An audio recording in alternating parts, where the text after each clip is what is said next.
আমি কলেজে এইচএসসি পড়ার সময় এই ঘটনাটা ঘটেছিল। আমি কলেজ হোস্টেলে থাকতাম। হোস্টেলটা ছিল একতলা বিল্ডিং। আমি সেকেন্ড ইয়ারে ওঠার পর হঠাৎ করেই কলেজ কর্তৃপক্ষ ঘোষণা দিল যে হোস্টেল ভেঙে বহুতল করা হবে। আমাদেরকে 2 মাসের সময় দেওয়া হলো, এর মধ্যেই যে যার মতো থাকার জায়গা ঠিক করে নেবে। আশেপাশে আমার কোনো আত্মীয়স্বজন ছিল না। মেসের জন্য কয়েকদিন ঘুরলাম, কিন্তু পছন্দমতো পেলাম না। আমার তো ভয় হলো যে শেষ পর্যন্ত হয়তো আমি থাকার জায়গা খুঁজে পাব না। সেক্ষেত্রে আমার পড়াশোনার কি হবে সেটা ভেবেই অস্থির হয়ে পড়লাম। চেষ্টা করে করে যখন হতাশ, তখনই আমার এক বন্ধু খবর দিল যে এক ভদ্রলোক পেইন গেস্ট রাখবে। আমি কালবিলম্ব না করে সেখানে ছুটলাম। কলেজ থেকে মাইলখানেক দূরে গ্রাম্য পরিবেশে পাকা বাড়ি। বাড়িওয়ালা ভদ্রলোক খুবই আমাক। উনি একজন অবসরপ্রাপ্ত সহকারী জজ। বুড়ো বুড়ি ছাড়া বাড়িতে আর কেউ থাকে না। ভদ্রলোকের বয়স হয়ে গেছে বলে বাসায় একজন লোক দরকার, যে বিপদে সাহায্য করতে পারবে, টুকটাক বাজার করতে পারবে আর বুড়োকে একটু সময় দিতে পারবে। আমি শুনেছিলাম পেইন গেস্ট রাখবে, কিন্তু আমার ভাগ্য আরও ভালো। উনি আমার থাকা খাওয়ার জন্য কোনো টাকা পয়সা নেবেন না বলে জানালেন। ভদ্রলোকও আমাকে পছন্দ করলেন। আমি আর দেরি না করে পরদিনই ব্যাগপত্র নিয়ে হাজির হলাম। বাড়ির কাছেই একটা বিশাল খেলার মাঠ ছিল। বিকেলবেলা এলাকার প্রচুর ছেলেমেয়ে সেই মাঠে খেলাধুলা করত, আর সকালবেলা যুবক থেকে বুড়োরা আসত ব্যায়াম করতে। আমার অভ্যাস ছিল প্রতিদিন ভোরে উঠে দৌড়ানো। যারা আসত প্রায় সবাই পরিচিত হয়ে উঠেছিলাম। হঠাৎ একদিন একজন নতুন অতিথিকে দৌড়াতে দেখলাম। ভদ্রলোক সহজেই আমার দৃষ্টি আকর্ষণ করল, কারণ উনি দারুণ হ্যান্ডসাম, পেটানো শরীর, বেশ লম্বা, আর দেখেই বোঝা যায় শরীরে তাকতা আছে। আমি একবার ওনাকে পানি করার সময় হাত তুলে সালাম দিলাম। উনিও জবাব দিলেন এবং হাসলেন। সবচেয়ে উল্লেখযোগ্য হল উনি বারবার পিছন ফিরে আমাকে দেখছিলেন। ভদ্রলোক শ্যামলা, কালোই বলা চলে, গোপ আছে, তবে দেখেই বোঝা যায় লোকটা খুব মিশুক প্রকৃতির। সেদিনই বিকেলবেলা আমি মাঠের একপাশে বসে খেলা দেখছিলাম। এমন সময় সেই ভদ্রলোককে দেখলাম, তবে একা নয়, সাথে 8-9 বছরের একটা বাচ্চা মেয়ে খেলনা হাতে তার সাথে হাঁটছে। হঠাৎ করেই বাতাসে খেলনাটা ছুটে মাঠের মধ্যে উড়ে গেল। আমি দৌড়ে গিয়ে খেলনাটা এনে মেয়েটার হাতে দিলাম। ভদ্রলোক খুব খুশি হয়ে বললেন, thanks brother, many many thanks. আমি আপনাকে সকালে মাঠে দেখেছি, রাইট? আমি মুখে জবাব না দিয়ে মাথা ঝাঁকালাম। উনি হাত বাড়িয়ে দিয়ে হ্যান্ডশেক করে বললেন, আমি মেজর সুবীর, আর্মিতে আছি, আর এই আমার মেয়ে মল্লিকা। আসুন না আমার বাসায়, জমিয়ে আড্ডা দেয়া যাবে, বেশি দূরে নয়, এই তো কাছেই। আমি কথা দিলাম যে অবশ্যই যাব। উনি বাসার লোকেশন বলে দিলেন। এখান থেকে উত্তর দিকে 8টা বাড়ি পরেই একটা মুদি দোকান আছে, রহমান স্টোর্স, সেটার পিছনেই তাদের বাড়ি। আমার নেম প্লেট দেওয়া আছে গিভ।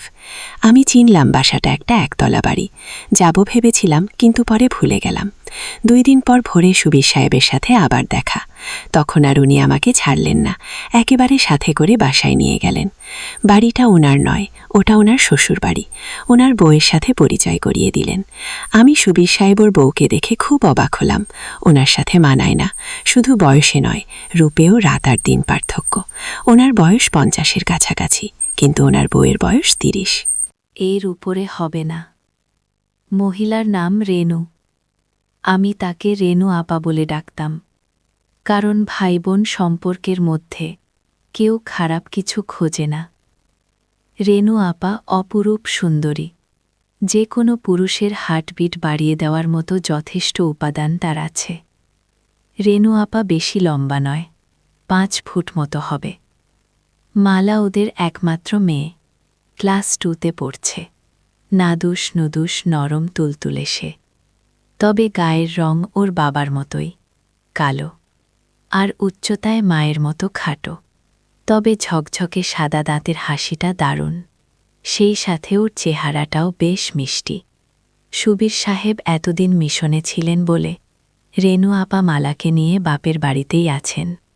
ওদের আন্তরিকতা আমাকে মুগ্ধ করল। একদিনের পরিচয় এই অনাত্মীয় শহরে, মনে হলো এরা আমার কতকালের চেনা আত্মীয়। আমি বেশ খানিকক্ষণ গল্প করলাম। নাস্তা না করিয়ে ছাড়ল না। আমার ক্লাস ছিল, সেই জন্য তাড়াতাড়ি চলে আসতে হলো। তবে সুবীর সাহেব আমাকে দিয়ে প্রতিজ্ঞা করিয়ে নিলেন যে সম্ভব হলে প্রতিদিন একবার যেন ওনাদের সাথে দেখা করি। আমারও ভালো লেগে গেল। বিশেষ করে মেয়েদের আমার সবসময় ভালো লাগে। রেনু আপার মতো সুন্দরী আর মিশুক হলে তো কথাই নেই। সেদিনের পর থেকে রেনু আপার বাসায় যাওয়া আমার প্রতিদিনের ডিউটি হয়ে গেল, বিশেষ করে টিভি সিরিয়াল দেখার জন্য। তাছাড়া বিসিআর আছে, মাঝে মাঝে হিন্দি ছবিও দেখা হয়। ছুটি শেষে সুবীর সাহেব তার কর্মস্থলে ফিরে গেলেন। তবে আমার যাতায়াত বন্ধ হল না। সাধারণত আমি রাত 9টার দিকে যেতাম টিভিতে নাটক দেখার জন্য। মালা ইতিমধ্যেই আমার সাংঘাতিক ভক্ত হয়ে গেছে। আমি গেলে আমাকে ছেড়ে নড়তেই চায় না। আর সাংঘাতিক গা ঘেঁষার স্বভাব মেয়েটার। যতক্ষণ থাকব আমার কোলে বসে থাকবে, না হলে পিঠে ছাড়বে। আমি বেল বাজাতেই ছুটে এসে মালায় দরজা খুলে দেয়। আমি ঘরে ঢুকে সোফায় বসার সাথে সাথে আমার কাছে বসে গলা ধরে আমিও ওকে কাছে টেনে ধরি। মালা শুধু খিলখিল করে হাসে। রেনু আপা মাঝে মাঝে আমাকে বিরক্ত না করার জন্য মালাকে বকা দেয়, কিন্তু আমি আপাকে ওকে বকতে মানা করি। এভাবেই আমাদের দিনগুলি কাটতে থাকে। আমি দিনে দিনে রেনু আপার পরিবারের একজন সদস্য হয়ে উঠি। মা মেয়ে দুজনের সাথেই আমার সময় গাঢ় হয়ে ওঠে। তবে আমি একজন নারী লোভী হলেও মালার সাথে আমার সম্পর্ক ছিল একেবারেই নির্ভেজান, স্বাভাবিক। আমার মনে ওই বাচ্চা মেয়েটা সম্পর্কে কোনো খারাপ উদ্দেশ্য ছিল না। এমনটি রেনু আপা একটা আইটেম হলেও আমি তাকে খুবই সম্মানের চোখে দেখতাম। এক কথায় ওই পরিবারের সাথে আমি একেবারেই সুস্থ স্বাভাবিক একটা সম্পর্ক গড়ে তুলতে চেয়েছিলাম। কিন্তু আমার দুর্ভাগ্য আমাকে সেটা হতে দিল না। জানি না কেন আমি যেখানেই যাই সেখানেই কোনো মেয়ে মানুষের সাথেই আমার সম্পর্ক সঠিক পথে থাকে না। এখানেও থাকল না। 4 মাস পরের কথা। তখন শীতকাল এসে গেছে। আমি সচরাচর বাসায় লুঙ্গি পরি এবং রেনু আপার বাসায়ও লুঙ্গি পরেই যাই। শীতের জন্য কয়েকদিন হলো গায়ে একটা চাদর চড়াচ্ছি। মালা যথারীতি আমার কোলে বসে এবং চাদরের ভিতরে ঢুকে পড়ে। মাঝে মধ্যে মালার নড়াচড়া এতটাই অস্বাভাবিক হয়ে পড়ে যে আমারটা গরম হয়ে ওঠে। কিন্তু আমি এই পরিবারের সাথে সম্পর্কটা নষ্ট করতে চাই না বলে খুব সাবধান থাকি, যাতে আমার দিক থেকে কোনো রকম দুর্বলতা প্রকাশ হয়ে না পড়ে। কিন্তু সবসময় মনে হয় আমরা যা চাই বিধাতা চান না। প্রকৃতপক্ষে সবই তো তার দখলে। একদিন আমি যথারীতি রেনু আপার বাসায় গিয়ে ড্রয়িং রুমে টিভি ছেড়ে বসলাম। আপা রান্নাঘরে ব্যস্ত ছিল বলে আমাকে বসতে বলে চলে গেল। মালা পড়াশোনা করছিল। পরে মালা পড়া শেষ করে ড্রয়িং রুমে এলো। আমাকে দেখেই ছুটে এসে আমার 2 পাশে পা দিয়ে কোলে বসে গেল চাদর সরিয়ে। মালা কখনো বসে স্থির থাকে না। সেদিনও বেশিক্ষণ স্থির থাকল না। মিনিট 5 মধ্যেই ওর নড়াচড়া শুরু হয়ে গেল। তবে সেদিনের নড়াচড়ার পরিমাণটা ছিল বেশি। আমি বললাম, কিরে, অমন করছিস কেন? মালা বলল, আমার চুল কাটছে চু। আমি বললাম, ঠিক আছে, তাহলে নিচে নেমে বস। কি? আমার কথা শুনে মালা উঠে দাঁড়াল, আর আমি আমার পা দুটি সরিয়ে মালা আমার 2 পায়ের মাঝে সোফার উপরে বসল। কিন্তু মালা সম্ভবত বুঝতে পেরেছিল যে সোফার মাঝখানে মোটা দড়ির মতো কিছু একটা আছে। আমি ওটাকে থামানোর যথাসাধ্য চেষ্টা করলাম, কিন্তু পারলাম না। ওর কানের কাছে ফিসফিস করে ধমকে উঠলাম, এই মালা, কি হচ্ছে এসব? ছাড় বলছি। কেউ? মালা তখন বলল, ছাড়ব না। তুমি শক্ত বানালে কেন? ছাড়ব না। কি করবে? আমি এবারে অন্য পথ চেষ্টা করলাম। বললাম, আপা দেখলে কিন্তু জবাই করে ফেলবে। মালা হেসে বলল, মামুনি রান্নাঘরে তোমার জন্য পোলাও মাংস রাঁধছে, এদিকে আসবে না গিয়ে? আমি বললাম, তবু এসব ভালো না, লক্ষ্মী মামুনি, ছাড় খুমালা। আরও জোরে ধরে বলল, না, ছাড়ব না, আমার ধরে থাকতে ভালো লাগতেছে। আমার ধৈর্যের বাঁধ ভেঙে গেল। মাথার মধ্যে গোলমাল হয়ে গেল। আমার হিতাহিত জ্ঞান লোপ পেয়ে গেল। আমি স্থান, কাল, পাত্র সব ভুলে গেলাম। আমি ফিসফিস করে বললাম, দেখ, তুই যদি আমারটা না ছাড়িস, আমি কিন্তু তোরটা ধরব। কু 1 সেকেন্ডও দেরি না করে মালা আমার চোখে চোখ রেখে হাসতে হাসতে বলে দিল, ধরো না, ধরো, আমি কি মানা করেছি নাকি? একেবারেই বাচ্চা একটা মেয়ে, যার কিনা সন্ধিক্ষণে পৌঁছানো এখনো অনেক বাকি। তার এরকম কাজ দেখে আমার টাস্কি লেগে গেল। একটু পর রেনু আপা এলো। আমি ভয় পেয়ে হাত সরিয়ে নিলেও মালা ছাড়ল না। যেহেতু আমাদের পুরো শরীর চাদরে ঢাকা ছিল, আপা কিছুই বুঝতে পারল না। আপা আমার জন্য গরম গরম খাবার তৈরি করে এনেছিল। আমার সামনেটি টেবিলে সেগুলি রাখতে লাগল। নিচুটি টেবিলে খাবার রাখার জন্য আপাকে আমার সামনে অনেকখানি নুয়ে পড়তে হচ্ছিল। ওই দৃশ্য চোখে পড়ার সাথে সাথে আমার কেমন যেন অনুভূতি হল। আমার চোখ ছড়াতে চেষ্টা করলাম, কিন্তু আমার অবাধ্য চোখ বারবার ঘুরে ফিরে চুম্বকের মতো ওদিকেই আটকে যাচ্ছিল।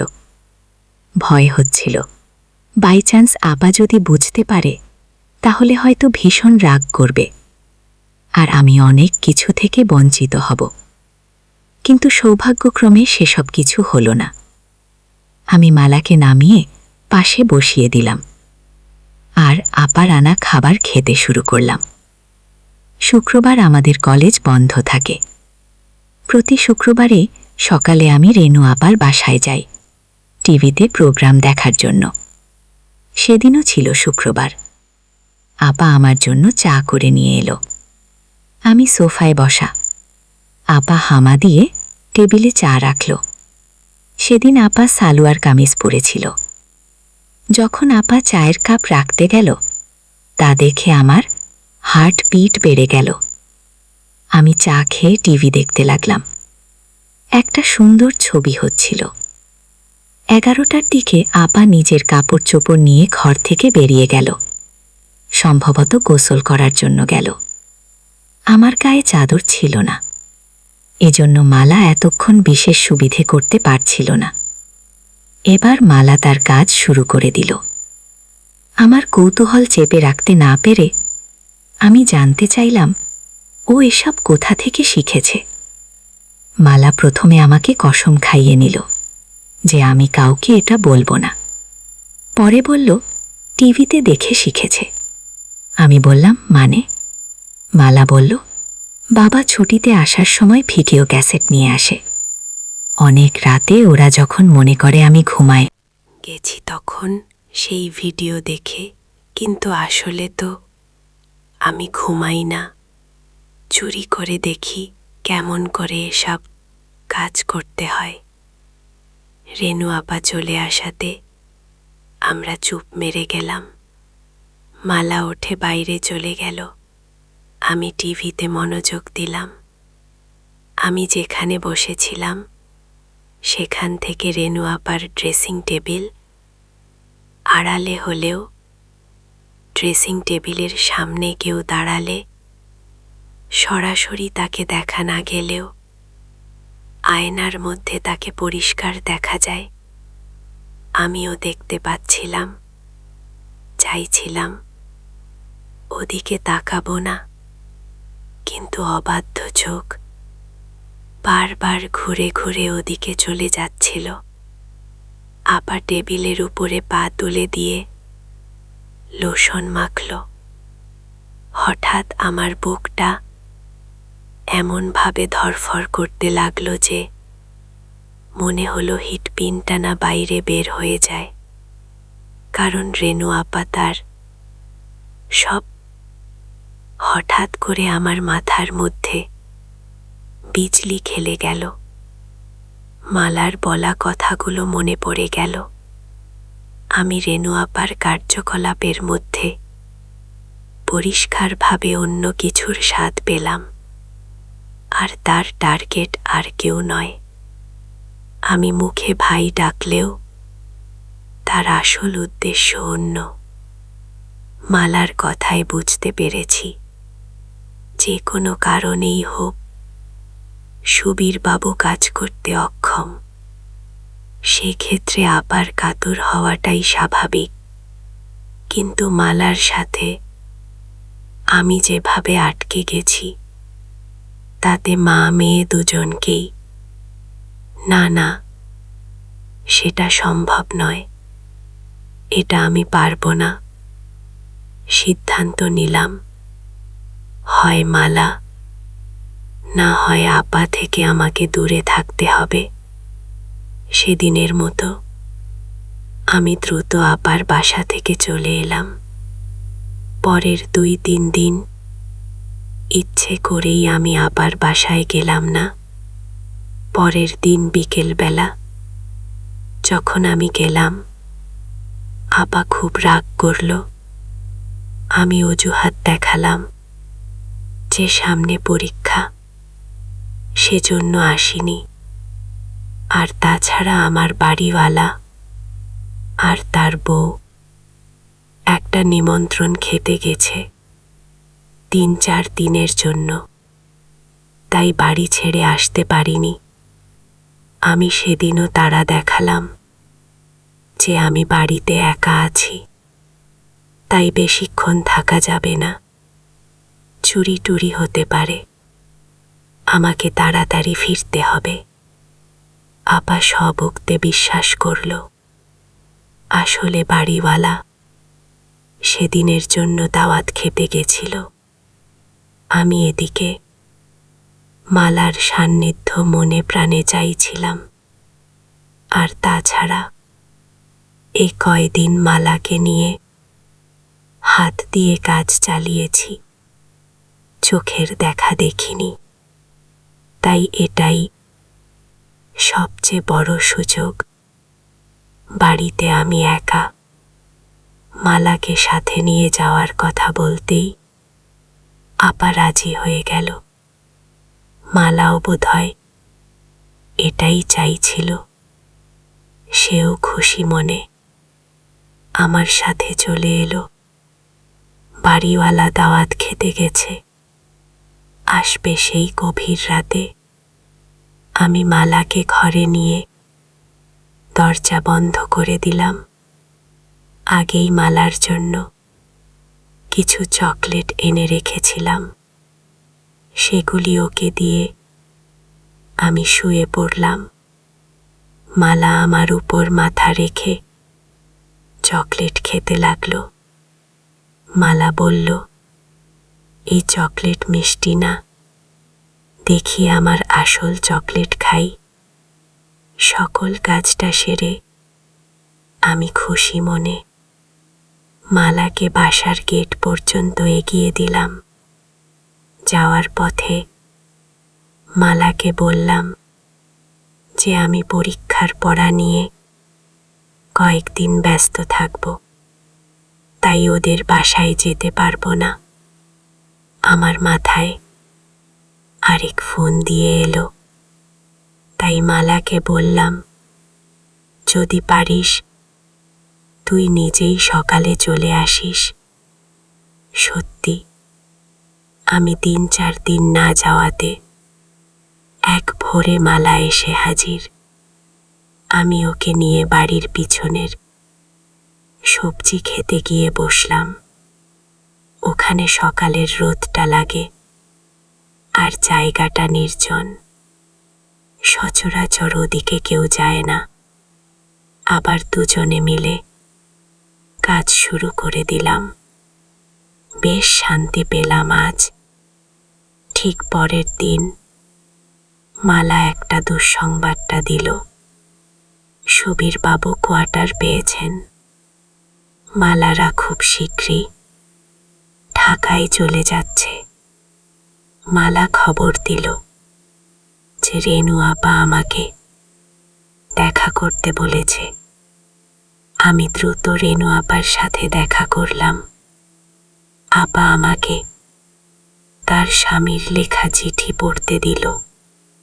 সুবীর বাবু আসতে পারবেন না, তাই আমাকে অনুরোধ করেছেন মালা আর আপাকে ঢাকার গাড়িতে উঠিয়ে দেওয়ার জন্য রেনু আপার সকল প্রস্তুতি আগে থেকেই নেওয়া ছিল।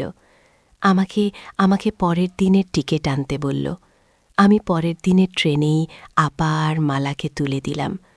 আমার কেন যেন মনে হলো আপা আমার উপর রাগ করেই তাড়াহুড়ো করে চলে গেল।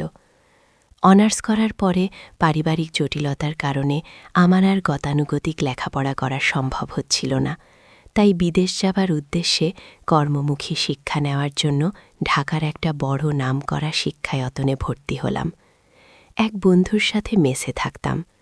ঢাকায় আসার পর থেকেই রেনু আপা আর মালার সাথে দেখা করার এক অদম্য আগ্রহ থাকলেও ইনস্টিটিউটের কঠিন নিয়মকানুনের জন্য হয়ে ওঠেনি, কারণ সকাল 7টা থেকে দুপুর 2টো পর্যন্ত ক্লাস করতে হতো। তারপরে মেসে ফিরে পরের দিনের হোমওয়ার্ক করতে হতো। সপ্তাহে শুধু শুক্রবারে ছুটি থাকত। বেশি ছুটি পেলেই বাড়িতে যেতে হতো টাকার জন্য। এসব কারণে আর হয়ে ওঠেনি।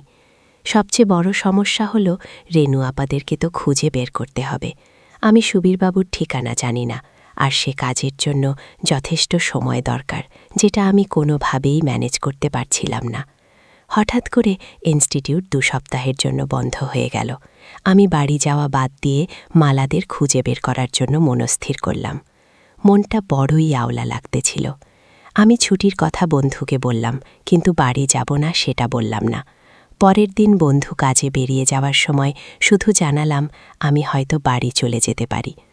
প্রথমেই গেলাম ঢাকা সেনানী বাস অফিসার্স কোয়ার্টার্স এলাকায়। ঢুকতেই গার্ডদের বসার রুম।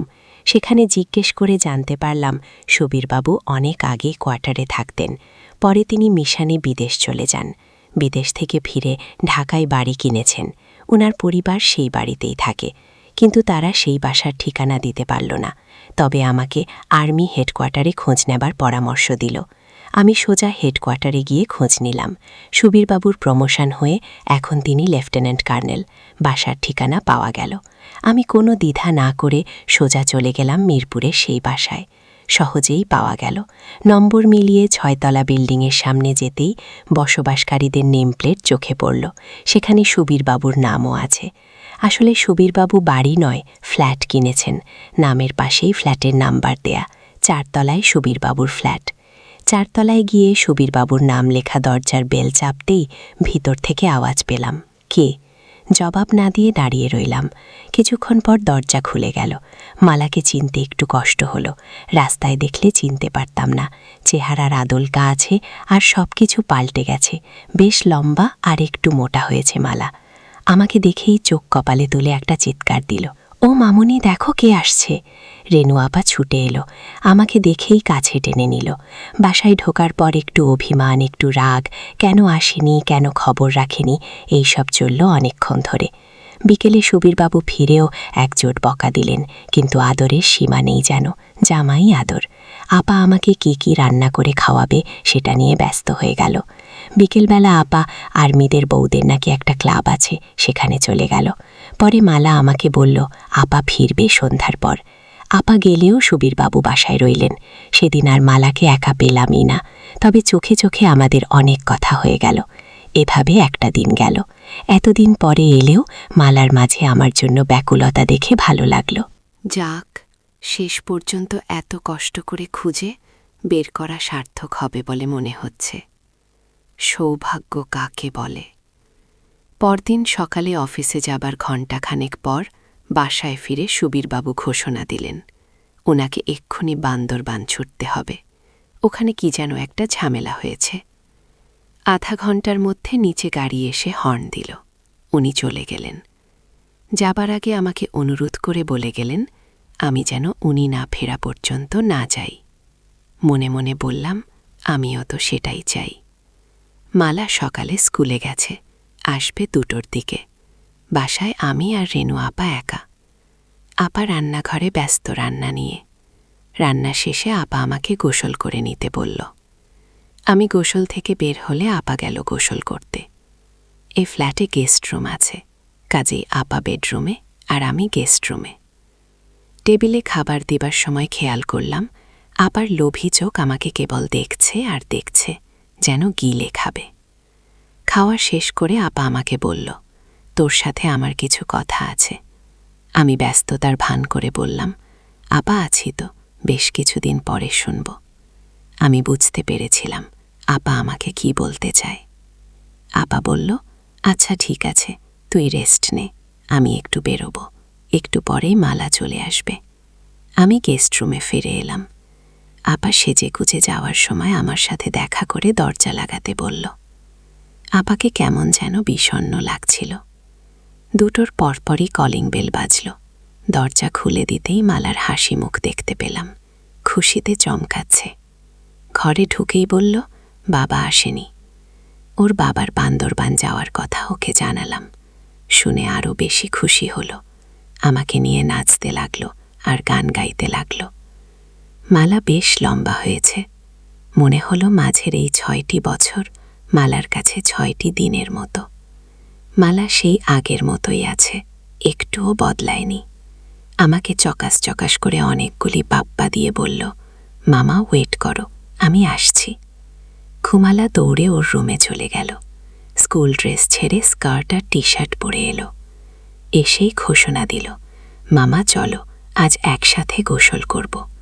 আমি অবাক হয়ে বললাম, বলিস কি? মালা বলল, হ্যাঁ, এটা আমার অনেক দিনের স্বপ্ন। তোমাকে নিয়ে আরও কত যে স্বপ্ন আমার এই ছোট্ট বুকের মধ্যে গেঁথে রেখেছি, সেটা তুমি কিভাবে বুঝবে? এতগুলি বছর পরে তুমি এলে, আর আমি তোমাকে প্রতিটা দিন মিস করেছি। কে হে মালা কাঁদতে লাগল। চোখের পানি মুক্ত বিন্দুর মতো ঝরে পড়ছিল। একটু স্থির হয়ে আবার আমাকে তাড়া দিল, কই চলো, বললাম না একসাথে গোসল করব। আমি বললাম, কিন্তু আমি তো গোসল করে নিয়েছি। কে হে মালা বলল, তাতে কি? আমি বললাম, তুই সত্যিই একটুও বদলাসনি, কেবল বড়ই হয়েছিস। কে হে মালা হাসল, বলল, বড় তো হয়েছি। তোমার জন্য তখন যা যা পারোনি, এখন সব উসুল করে নাও, তোমাকে সব উজাড় করে দেব। এটা আমার অনেক দিনের আশা। মালাকে বললাম, একটা সত্যি কথা বলবি, তুই কি এখনো ইনটেক? মালা বড় বড় চোখ করে আমার দিকে তাকিয়ে বলল, মামা তুমি তোমার মালাকে চেনো না। তুমি ছাড়া এই দুনিয়ায় আর কে আছে যে আমাকে আনবক্স করবে? আমি তো তোমার জন্যই সব জমিয়ে রেখেছি। আমাদের প্রথম একটু কষ্ট হলেও আস্তে আস্তে মজা চলে এলো। মালাও দারুণভাবে এনজয় করতে লাগলো। সন্ধ্যার পর রেনু আপা এলে আমরা বসে বসে অনেক গল্প করলাম। রেনু আপা আমার দিকে কিরকম করে যেন চোখে তাকাচ্ছিল। রাতে আমি শুয়ে পড়ার পরে আগের রাতে সুবীরবাবু আমার মশারি টাঙিয়ে দিয়েছিল। সেদিন রাতে সুবীরবাবু না থাকাতে আপাকে দেখলাম মশারি হাতে আমার বিছানার কাছে আসতে। আমি ঘুমের ভান করে মটকা মেরে পড়ে রইলাম। আপা প্রথমে লাইট অফ করে ডিম লাইট জ্বালালো, তারপর আমার পাশে খাটের উপর বসল। কতক্ষণ বসে আপা কি যেন ভাবল, তারপর উঠে মশারি টাঙা নিয়ে চলে গেল। সেদিন রাতেও আপা আমার পাশে বিছানায় অনেকক্ষণ বসে রইল। আমি জানতাম আপাকে চায়, কিন্তু ও যে মালার মা। আমি যদি মালাকে বিয়ে করতাম, তাহলে রেনু আপা আমার শাশুড়ি হতো। আমি কিছু বলতেও পারছিলাম না আপা কষ্ট পাবে বলে, আবার মেনে নিতেও কষ্ট হচ্ছিল। আপাকে আমি অন্য চোখে দেখতাম, মনে মনে খুব শ্রদ্ধা করতাম। মাথার মধ্যে আমার চিন্তার ঝড় বয়ে যাচ্ছে।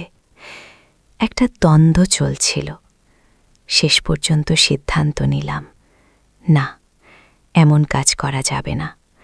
কারণ ও যে মালার মা, ওকে যে আমি বড় শ্রদ্ধার চোখে দেখি। তাই আপা যখন কাছে চলে এলো, আমি বললাম, ছি আপা, এ কি করছো?